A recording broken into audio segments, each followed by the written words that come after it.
গ্রামীণ মানুষের অধিকার রক্ষা এবং আসন্ন নির্বাচনের আগে সংগঠনকে আরও মজবুত করতে পাথারকান্দিতে ময়দানে নামল পাথারকান্দি ব্লক কংগ্রেস। এমজিএনরেগা বাঁচাও নাগরিক সভার মাধ্যমে প্রকল্পের ভবিষ্যৎ এবং শ্রমিকদের প্রাপ্য অধিকার নিয়ে উদ্বেগ প্রকাশ।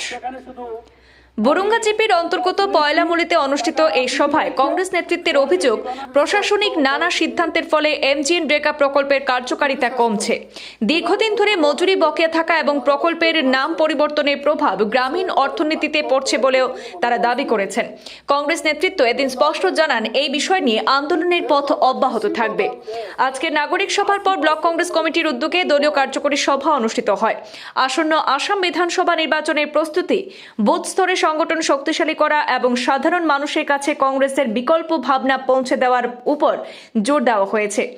সাংগঠনিক বৈঠকে উপস্থিত ছিলেন ব্লক সভাপতি যাদবেন্দু সিনহা, এপিসিসি সম্পাদক এবং সম্ভাব্য প্রার্থী প্রদীপ গোয়ালা, করিমগঞ্জ ডিসিসি সহ সভাপতি এবং সম্ভাব্য প্রার্থী প্রতাপ সিনহা, রাজেন্দ্র প্রসাদ গোয়ালা, শামীম আহমেদ, রাজু সিনহা, নাজিমা বেগম, নাসির উদ্দিন, জওহর উদ্দিন, রুজেল আহমেদ এবং বুথ ও পঞ্চায়েত স্তরের কর্মীরা।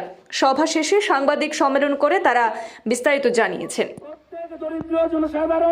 প্রত্যেক নাগরিক এই প্রকল্পের মাধ্যমে কিছু না কিছু টাকা উপার্জন করার চেষ্টা করেছিল, উপার্জন করার সুযোগ পেয়েছিল। সেই সুযোগটিকে আজ বিজেপি সরকার, নরেন্দ্র মোদী সরকার, আসামের এই কুখ্যাত হেমন্ত বিশ্ব সরকার এই প্রকল্পটিকে শেষ করে দেওয়ার একটা পরিকল্পনা করেছে। জিপি লেভেল এক্সিকিউটিভ মিটিং শুরু করলাম। সেখানে আমরা প্রথম হাতে নিয়েছি আমাদের গত কয়েকদিন আগে সেন্ট্রাল গভর্নমেন্ট একটা স্কিমের নাম পরিবর্তন করতে যাচ্ছেন। সেই স্কিমের নাম হলো এমজিএনরেগা। যে এমজিএনরেগা দিয়ে গোটে আস্থা ভারতবর্ষ চলছে আজকের 80% কৃষিজীবী।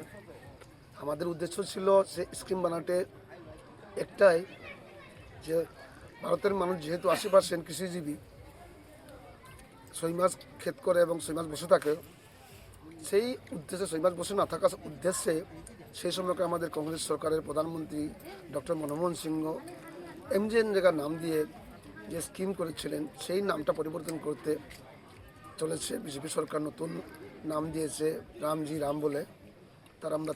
তাকে আমরা তীব্রভাবে নিন্দা জানাচ্ছি।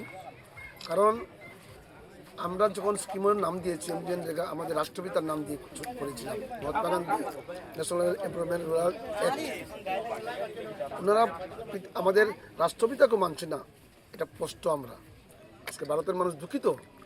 আজকে এমজিএনরেগা যখন আমরা স্কিম বানিয়েছিলাম পার্লামেন্টে, তখন কিন্তু আজকের এই বিজেপি সরকার ওনারা এটা বিরোধিতা করেছিল, কিন্তু আমরা সেই বিরোধিতাকে কটাক্ষ করে আমরা এই স্কিমটারে একটে পরিবর্তন করেছি এবং আজকে সে সুফল পেয়েছে। গত 10-15 বছরে ভারতবর্ষের মানুষ সুফল পেয়েছে, কিন্তু ওনারা এই সুফলের মধ্যে আজকের দিনে যে বিজেপির ক্যাডার চলছে, আজকে আমাদের এই এমজিএনরেগা দিয়েই চলছে। ওনারা আপনারা দেখবেন বড় বড় সাইনবোর্ড, কিন্তু সেই সাইনবোর্ডে লেখা থাকে 70 লাখ, 80 লাখ, 50 লাখ, এবং ওনারা কিন্তু কাজ কী করে, জেসিবি দিয়ে কাজ করাচ্ছে। আমাদের যে উদ্দেশ্য ছিল লেবার দিয়ে কাজ করে ওনাদেরকে পরিবার চালাবে, আমরা সেই উদ্দেশ্যে আমরা কংগ্রেস শুরু করেছিলাম। কিন্তু আজকে সেইগুলো ভুলে গিয়ে অন্যায়ভাবে জেসিবি দিয়ে কাজ চালাচ্ছে। তার সঙ্গে ওনারা দেখবেন সেগুলো স্কিমে সাইনবোর্ডে লেখা থাকে 50 লাখ, 60 লাখ, কিন্তু বাস্তবে কিন্তু সেখানে আমরা পাই কি মাত্র 2 গাড়ি 3 গাড়ি দিয়ে পুরো স্কিমটাই মারিং করে লুটিং করে ফেলাচ্ছে এই বিজেপি সরকার। এবং এখন ওনারা হাত দিয়েছে নাম পরিবর্তনের। এই নাম পরিবর্তনকে যে হাত দিয়েছে, সেটাকে আমরা ভারতীয় জাতীয় কংগ্রেস তীব্র নিন্দা জানাই।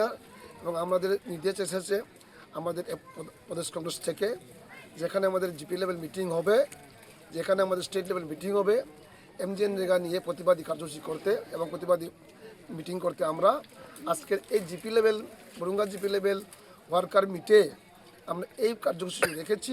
এমজিএনরেগা নামটা বহাল রাখতে আমি আপনাদের মাধ্যমে ভারত সরকারের প্রতি আমি আহ্বান জানাচ্ছি। আমরা এই নামটাকে পরিবর্তন করতে আমরা দেব না। পরবর্তীতে আমরা আইছি আর বড় পদক্ষেপ নেব। এই পাথারকান্দি ব্লকের অধীনে যেগুলো মণ্ডল আছে, 12টি মণ্ডলে প্রথম মণ্ডল ওয়ার্কার মিট আমরা আয়োজন করেছি পয়লামুলি বরুঙ্গাচিপি মণ্ডল কংগ্রেসে। এখানে আমরা সঙ্গে আরেকটাও কার্যক্রমের আয়োজন রেখেছি, মনরেগা যে মনরেগার নামটা পরিবর্তন করার যে চক্রান্ত, তার বিষয়ে আমরা বিস্তারিত আলোচনা করেছি। তারপরে আজ এই কর্মী সভায় আমরা পাথারকান্দি বিধানসভার 2026-এর বিধানসভা নির্বাচনের এই সমষ্টির যে প্রার্থী যারা আছেন, 5 জন প্রার্থী, ওনারা সবাইকে আমরা আজ সবাইকে নিয়ে নির্বাচনী সভা করার উদ্দেশ্য।